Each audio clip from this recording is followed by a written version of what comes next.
So, as some of you guys will know who've watched earlier vlogs, particularly of the one of me in a ski resort, I had a bit of a disappointment about 18 months ago with a genuinely attractive girl who I also had a real connection with, and we seemed to share the same attitudes and principles in life, and she was even interested and asked me to teach her how to meditate, and we just hit it off, and the frame was good, and she was actually sort of chasing me, and we had this beautiful mini relationship, and it felt like for the first time, after having had a period where I'd had a couple of girls in the background that I was sort of perhaps not 100% into, but thought this is good marriage material, good long-term relationship material, and then I ended up playing a blinder in terms of, Mr. Woods jumped out, Mr. Forrest rather, jumped out of the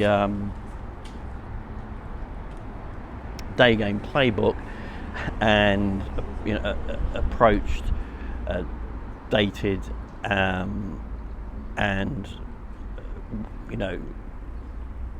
escalated romantically all the way, and it was just a magical few weeks, as I say, in the winter of last year. It had been a girl whom I'd known for a couple of years, 2 or 3 years in fact. I'd approached her at a party, at a language school party. You know how when you approach a lot and the skills, because it's sort of so challenging, you have this confidence in normal social situations, so it really massively improves your ability to date girls, flirt with girls in social situations. So that's why I met her. We'd had a few dates, but they've kind of been not dates, and she seemed interested, but it became kind of clear that there was obviously a boyfriend in the background, and she travels from Poland to Dubai and beyond. She's a traditional girl in her 30s with great, I was about to say great, but beautiful figure, really beautiful. In fact, there was a lady who'd edited one of my dating books, and I was out on a date, and she completely randomly bumped into me, and she looked at this girl I was dating and said, "Ah, right, okay, that makes sense. You're beautiful." She was so funny. She told the girl directly, "You're beautiful," and she looked at me, and my girlfriend must have wondered what was going on. But as I say, see that earlier vlog, it was terrific, and I thought I'd found the A1, and it's a rare thing, isn't it? And then at the end of it, there was an end of it. I got a message. It was really out of the blue, because I didn't feel like, I've been through enough adventures to recognise sort of me being a needy guy chasing the girl. It felt like me, the man, having the frame, but being genuinely attractive and having a genuine connection with this girl. But I had the frame, as it were, which is what she wanted. She told me she was looking for a king. And I got this message saying, I like you, but. And it was only sort of a couple of months later, because I sort of pinged her, because I was unsure what was going on, that she clarified that she'd been proposed to by a long-term boyfriend. I imagine some rich sheikh in Dubai, and around about that time, and she'd gone back to him.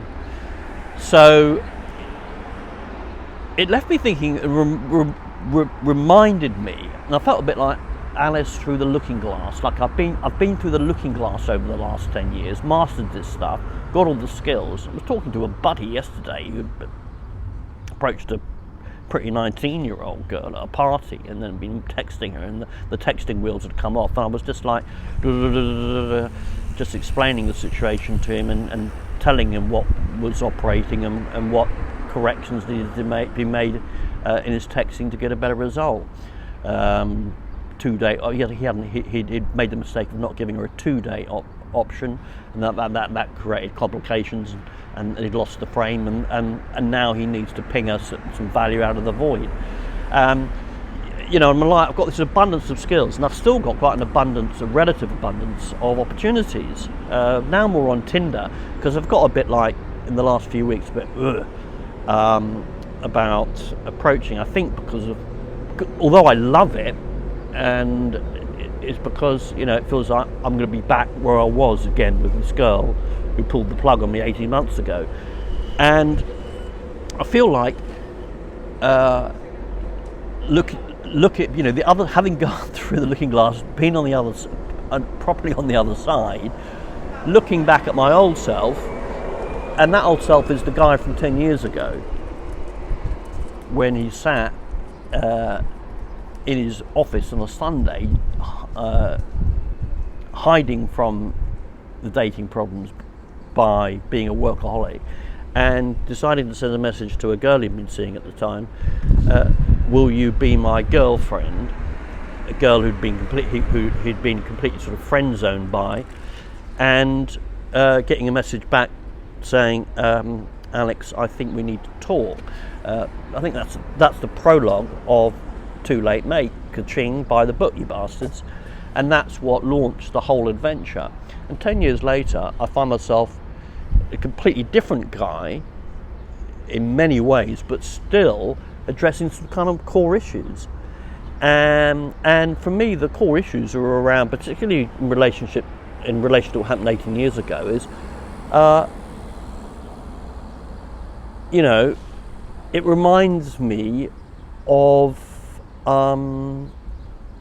the skiing video I've just uploaded, and the way I'm now broadening out the channel, and the reason why I've dropped that skiing video in is because that was a period of 15 years when I was simply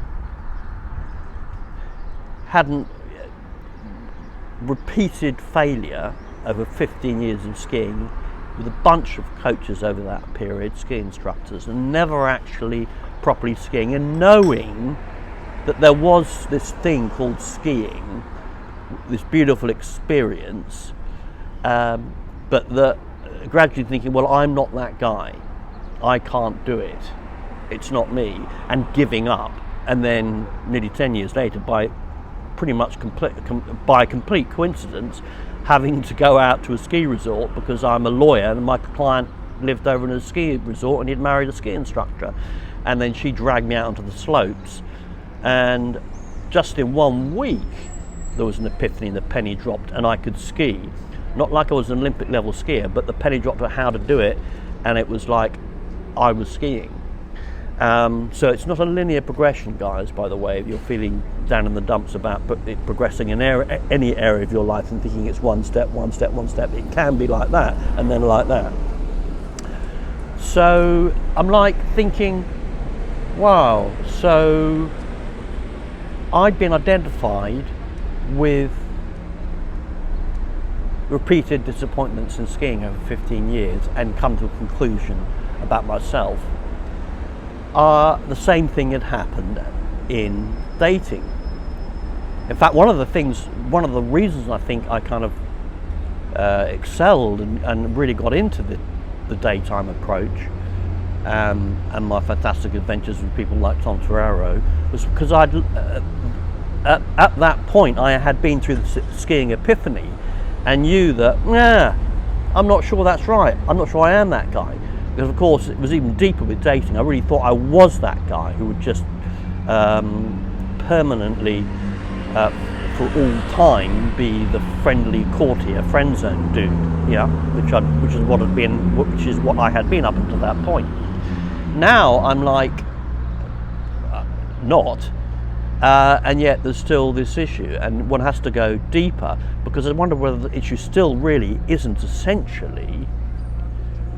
And I'm going to leave this vlog with the question is, well,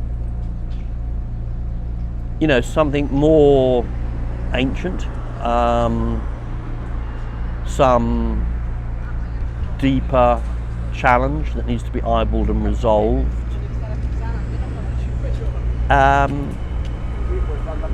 You know, what if dating isn't really just about mastering the skills and be able to pick up girls and have romantic adventures and mini relationships? What if part of the challenge is not allowing yourself, particularly for an older dude, to become identified with repeated disappointment?